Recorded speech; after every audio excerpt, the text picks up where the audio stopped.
Ngibasele thuba ngikubingelele nalamhlanje evini lenkosi lapho khona sithi his word la sifunza khona ukuthi uNkulunkulu uthini kithi nelivi lakhe lisifundisana kanike lokubingelelako nalamhlanje ngithemba inkosi wakadube ngiyamthanda Jesu ngiyakholelwa kuye ngiyamemukela Jesu Kristu njengenkosi nemsindisi wami every day ngiyafisa kuhamba etinyathelweni elivi lakhe nekumlalela. Lamhlanje ngifuna sikhulume njengoba kusikhathi sephasika sikhulume ngendzaba yesiphambano ukuthi simgqoka ngani siphambano kithi sibazalwane noma ke the significance of the cross of Jesus Christ kithi nje sibazalwane. Kodwa ke indzaba le ngitawukhulumela etikwayo uhlengwa kwethu ngaJesu Kristu. Livesi lesitawukhulumela etikwalo ngilesilitayele kakhulu lesilifunzile kubo Sunday school nakuphi le ibhalwe cishe indzawo netinenge.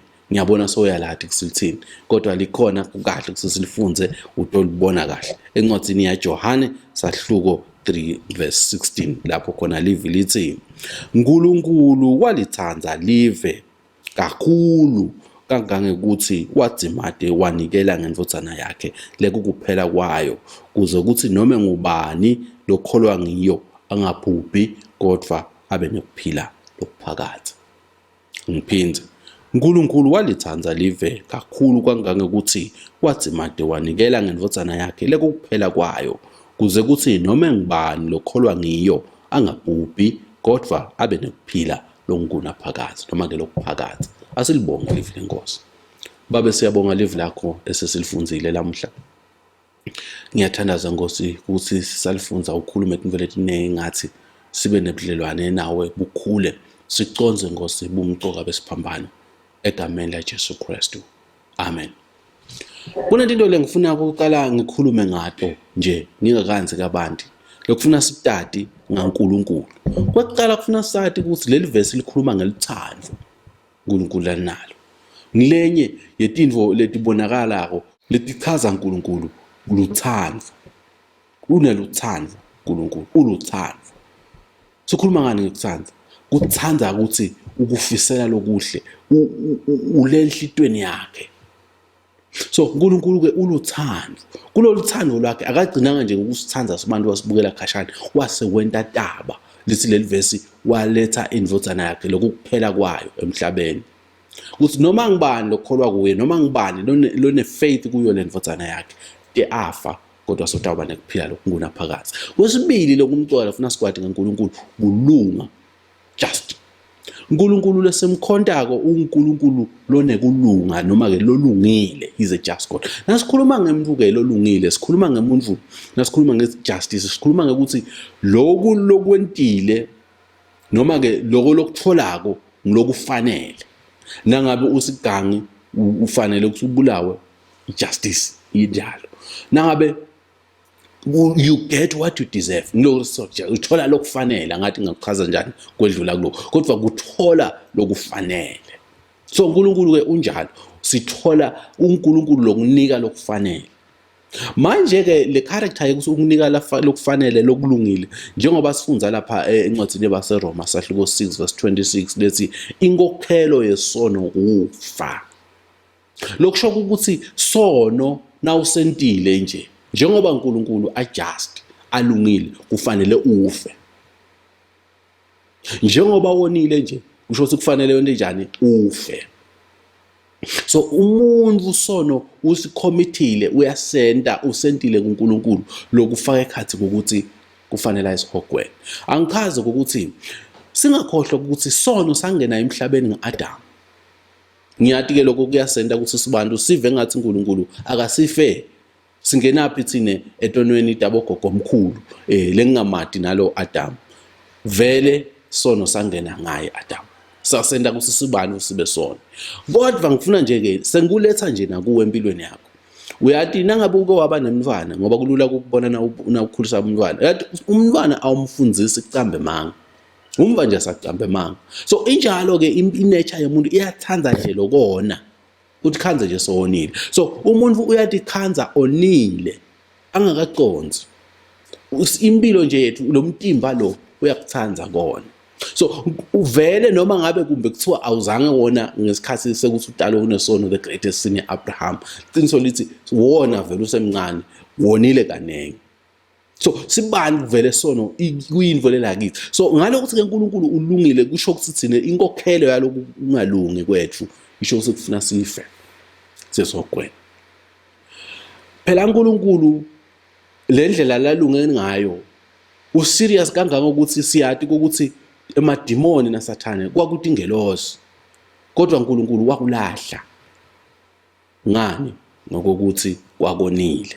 So he did not spare the angels who sinned against him. So uNkulunkulu abengeke asiyekele nathi sibantu.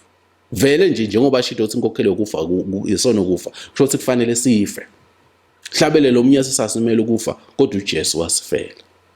Now lenzaba ke lenzaba yale justice naloluthando iyamphoqelela uNkulunkulu ukuthi no, umuntu ngoba ngiyamthanda kani ngimthandzela kusangayi phela lesihogweni, angimentele indlela yokubuyisana naye. Kwaba ke inzandvo yaNkulunkulu ukuthi abuyisane nemuntu, kwaba inzandvo yaNkulunkulu ukuthi athumele Jesu emhlabeni atosifela.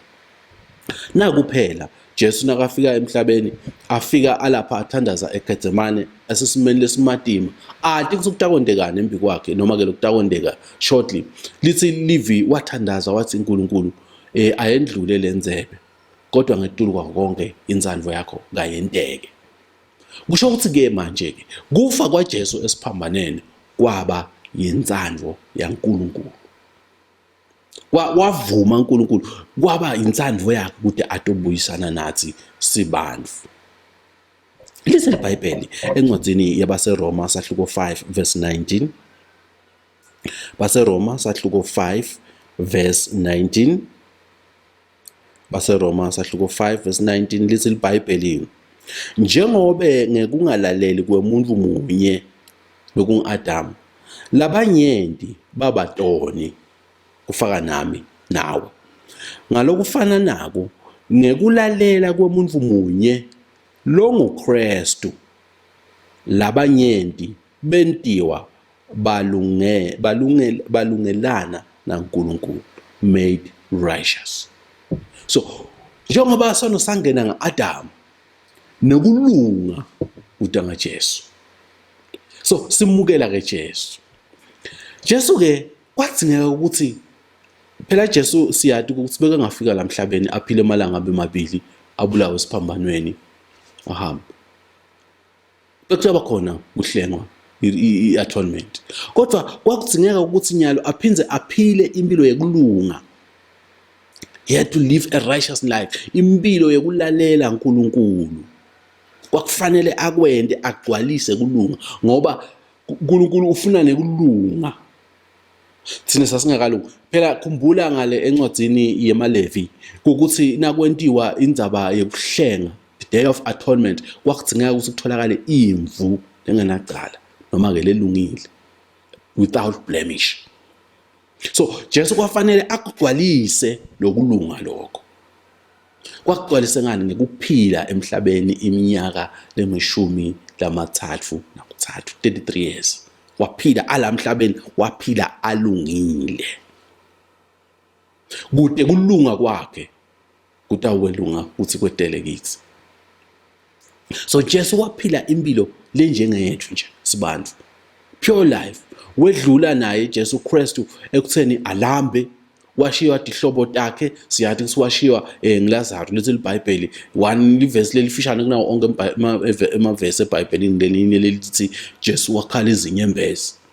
Short, he wept as a human being, njengomuntu Jesu wakuva lokho. Siyathi ukuthi Jesu Kristu sikhathini lesiningi emasinagogweni bebangamuva kahle baFarisi namaJuda bekangamukeli kahle, so naye wakuva kuhlungu bekuba rejected, kungamukeleke emphakathini, kodwa waphila impilo lengcwele. Lokukhulu ke kuhlupheka la kufa Jesu Kristu asemhlabeni, human suffering laiva kufa esiphambanweni, indlela yekuya esiphambanweni. Indzaba yekuya esiphambanweni nangayichaza kancane labayicwaneka bathi indlela lebhlungu kakhulu, yayibhlungu kakhulu yekufa. Kwakuyindlela yokukuhlazisa nekukwehlisa nekupopaya nje uve nekuthi ulahliwe, uyabona, ulahlwe vele nje kude ngawe. Indlela yokuya esiphambanweni. So kwakuyindlela yokuthi kufe ngayo tigcila, phindze kufe abantu labagangile, tiboshwa, labanemaqala lamakhulu. So uyathola ukuthi kwakuyindzawo yokulahlisiswa, lokonakela umuntu lowone kakhulu ongasamukeleke emphakathini. Jesu wadzinga ukuthi angene lapho abe alungile futhi aba nguNkulunkulu. Ingadi yaJesu Kristu noma ngabe umango nala uhlala khona nelive selikulahle kanganani, Jesu bekafuna ukukhombisa ukuthi nawe yakho leyo ngadi isekulungele ukukusinsisa, noma ngabe sewubitwa ngemagama labhlungu, kwakuthi wena ungumbulali, ungumdlwenguli, ulisela, sebakubuka abantu usidzakwa, lawo magama labhlungu langashiwo bantu. Ingadi yaJesu, ukusinzisa kwaJesu solo nawe ukwenele, ukulungele kuleso simo. Ngakho ke Jesu Kristu wadlula konke lobuhlungu kude thine sitawuphila. Lokunye lesikuthola ngendzaba yekulahlwa esiphambano noma kubethelwa, yayifaka ikhathi ukuthi siphambano nje sasingeke sibekwe emgodini noma ke esihosheni in a valley. Safanele ukuthi sibekwe embonisweni etule entsabeni, lapho khona kutawubona wonke umuntu ukuthi ubethelwe nasesigebengu lesilahliwe sesilahlile, kumbe kushiwo ukuthi bukani ke mango seniphephile nyalo, lesigebengu lebe sinrape noma lesigebengu lebe sinebela tindodenu, nasiya silahliwe lapha. Niyasibona uhlazeke, ubone wonke umuntu. Lesinye isikhathi kuyashiwo ukuthi wawuba ngunu. Lesinye isikhathi bakunike nje lelo shidanyana lekuvala tindzawo tangasese letimqoka, kodwa wawulahlwa kabuhlungu. Phindze kube khona lokho ukuthi lendzaba yekuthi ulenge lapha esiphambanweni, ushayelwa ngala nangala, uphindze ushayelwe lapha enyaweni. Na ushayelwa ke khona lo mtimba wakho so ubanjwa ngetipikili, kusho ukuthi nje kuyaqala kuyadzabula la. Ubhlungu leyo nto leyo. Phela udlule edolobheni ungakefika esiphambanweni, udlule edolobheni ushaywa, udzabukile lana, udzabukile la, ushaywa ngetimvubu netinsilane, usikekile, kuyakuphiva nje ingadi. Ulayishiswa nalesiphambano sakho, uhanjiswe uyiswe lentsabeni ledulu, ulengeke ledulu, bese bayabona ke abantu ukuthi uboshelwe isigangi sicedzile ngaso. That's what Jesus had to go through. Angakakoni lo endela wena ukuthi noma ngawusoni lesibi kanganani, lesibi the worst of the worst, his blood still sufficient. Sibuye kulendzaba ye-atonement. Now siyathola ke lapha ukuthi Jesu Kristu udlula ke kule ukuthi uthatha ke nyalo le guilt lokona kwethu. Now kule simo lesibhlungu Jesu alenga esiphambanweni, kukhona ukuthi Jesu Kristu now uthatha le tono, he take our iniquities. Uthi encwadini ya-Isaiah 53 verse 6, the Lord laid on him the iniquity of us. Tonke le tono tethu daba kuye. Johane 1 verse 29, lapha khuluma khona Johana uthi, behold the lamb. Bheka indvodzana yaNkulunkulu, bheka naleli wundlu. Kanti lisho kanjalo, lelisusa tono deliver. Asathi thethe le tono tethu daba kuye, diyasusa lono lethu, tono tethu. When you are so no kude thina sitoba ngilabalungile. Encwadini yabase Korinte besibili, base Korinte besibili sahluko 5 verse 21, lapha khona liBhayibheli lithi, ngako ngasi Kristu abengenasono, noko uNkulunkulu wamenta kube abesono ngenxa yethu, kuze kuthi ngaye semukeleke kuNkulunkulu ngaKristu semukeleke kuNkulunkulu wentiwa sono sonke lesono semhlaba njengale yamvule ngikhulume ngayo le yambuti leya na ubuka indzaba yokuhlengwa ngale encwadzini yamaLevi umpristi yinye yayibulawa tathi bathi imbili leti mboti leti lamawundlu latawusetshenziswa kuhlenga bantwana baka-Israyeli noma ke kuvuma tono kwekuqala kwakufanele ukuthi kuthathwe ibulawe bese kuthathwa lengadi iyafafadwa in the mercy seat enzaweni lengcwelengcwele but lesibili lo mpristi Aaron bekayithatha athathe tandla takhe ayibeke la enhloko yayo lemboti noma ke lelo wundlu asinakabekile lapho bese soya tivuma letono ta Israyeli kule mboti lapho kwakuyitransfer noma ke kusuka kwaletono kulabandlu tiye kulesilwane lembuti shothi lembuti ilayishe tonke letono talabandlu lokuphinga lokweba lokubulala konke lokuganga kulayishwe ngilembuti bese iyalahlwa imiswa ehlane la iyohlala khona ilayishe letono ta Israyeli lokho ke lo ende kaJesu uyahlabela umhlabeleli athi ngekukholwa ngiyabeka sandla sami phezulu kwemvana ngivuma izono uvuma Jesu Kristu wathatha tonke letono tethu watimbatha tabala kuye njengalemvu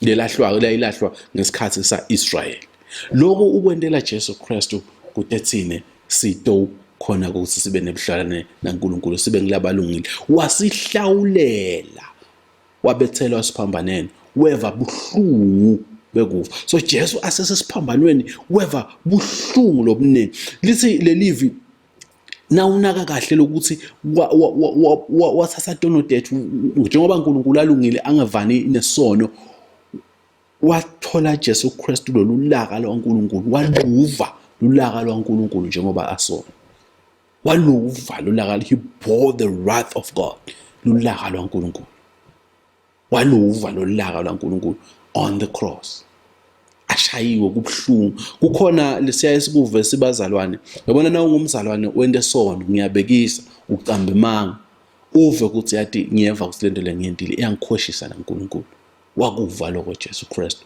kuva kulahlwa ngiko athi Nkulunkulu wami ungishiyelana ayiva le gap ekukhweshelana naNkulunkulu he felt it just for you and me wasihlawulela ke Jesu ngoba sasingeke sihlawulele uyahlabelela lo ntombatana uthi wangihlawulela wasihlawulela uNkulunkulu laphela licala lethu walibhadala esiphambanweni nengadi yakhe saba nekuphila lokunaphakade ngekukholwa nje kuye Jesu Kristu so lithi ke liBhayibheli encwadini yamaHebheru chapter 9 verse 11 sifundzeni bazalwane ingasi yamaHebheru chapter 9 verse 14 lithi inganihlambulula kakhulu kangakanani ke ingadi yaKristu watinikela yena kuNkulunkulu ngamoya waphakade watinikela ede noma ke ade sici ingadi yakhe iyawuhlambulula nembeza wenu emisebentini lefile kuze nikhonde uNkulunkulu lophilako nithole uNkulunkulu lophilako leli verse leli liyasikhombisa ukuthi siyakhona ukuthi nyalo ngengadi yaJesu Kristu sibe nako kulunga kwaNkulunkulu how much more then will the blood of Christ who through eternal spirit offered himself unblemished to God cleanse our consciousness liyasihlanda lihlambulula nembeza kithi ngengadi yaJesu Kristu sibane ukungena sikhone kumkhonda uNkulunkulu simvumise sithandaze kuye directly njengoba lisho encwadini yamaHebheru 10 sesiyakhona kungena enzaweni lengcwele ngengadi yaJesu Kristu naSathane siyamihlula lo mubi losimangalelako njengoba lisho encwadini yaRevelations noma ngesambulo 12 verse 10 kuya ku12 siyakhona uma ngayo ingadi yaJesu Kristu siyakhishwa ekubini bethu njengoba asho encwadini ya1 Peter chapter 1 kusuka verse 18 kuya ku19 So leli cala lethu lekwakufanele silifele njengoba lisho ukuthi inkokhelo yesono kufa, lesono inkokhelo yenu kufanele kube kufa. uNkulunkulu ngekuletha Jesu Kristu emhlabeni siyakhona wasifela esiphambanweni, wasihlawulela kulesikweledi salesono, because kwakungeke kulunge ukuthi uNkulunkulu akuphele abakufanele kube khona lohlawulwako, lokuhlawulwako kulesono kuze kutobane ukubuyisana naNkulunkulu. Leso kude lomunye lobe kungakhona kubhala dala leyo nhlangano yebantu bonke emhlabeni kwathi ngakusibe ngeJesu. Weda Jesu wasifela. Ngokukholwa kuye simukele insinziso yakhe, siba nako ubudlelwane naNkulunkulu, sibe nekuphila lokungunaphakade, sibuyisane naNkulunkulu kube mnanzi. Indlela yethu yokusebenza ukukholwa kuJesu Kristu, simukele abe inkosi nemsindisi wempilo yethu, bese uNkulunkulu uyasilungisisa imisebenzi leminingi uyayenda etinhlitweni tethu. Lekunye lesingakwadi wena nje umukela Kristu, akubuke uNkulunkulu umukelekile, umukelekiswe lokulunga ntono takho tisuke kuwo. Ungahlala ke kodwa uthi wena ngeke umukele Jesu Kristu, insinziso solivumelekile, ivulekile nakuwe kokuthi ungamukela Kristu. Leyo provision leyo yokusinziswa ikhona, uphila emseni kokuthi nje wena uvule inhlito yakho umamukele. Na ungamamukeli lokubhlungu ukuthi ngeke ukhone ukuthi hlawulela. Sahlawulela wasihlawulela uNkulunkulu, wasihlawulela Jesu licala lethu kwethu sekumukela. Ngiyafisa ukuthandaza nawe na ungakamukeli Jesu Kristu, ungakamukeli umukele le ndlela yokuphila, ngoba lekumqoka ngicela kusho ukuthi uJesu Kristu mina ngiyindlela neqiniso nekuphila, akekho lo dakubabe ngaphandle kwakho. Angeke ube nebudlelwane naNkulunkulu ngaphandle kokuthi umukele Kristu. Kude ngesina ngabe botshela sikhona lenye indlela, kude kufuna umukele Jesu Kristu, ngoba nguye kuphela lo wasihlawulela, nguye kuphela lo wasihlawulela. Impepho nako konke longakwenda ngeke kukuside, kodwa lokusebenza kunye ingadi yaJesu. Wasithandaze Baba lengcwele, nangu umbukeli noma ke umlaleli Nkosi solivile live lakho. Ngiyathandaza Nkosi longakomukeli umside limconvince. Nangabe ungakamukeli Jesu, asende nangu umthandazo usho emagama emva kwami. Nkosi Jesu, ngiyalikholwa live lakho, ngiyakumukela enhlitweni yami, ngiyacela Nkosi ungithethelele idono dami. Ngiyavuma Nkosi ukuthi weda emhlabeni, wafa, wavuswa kulabafile.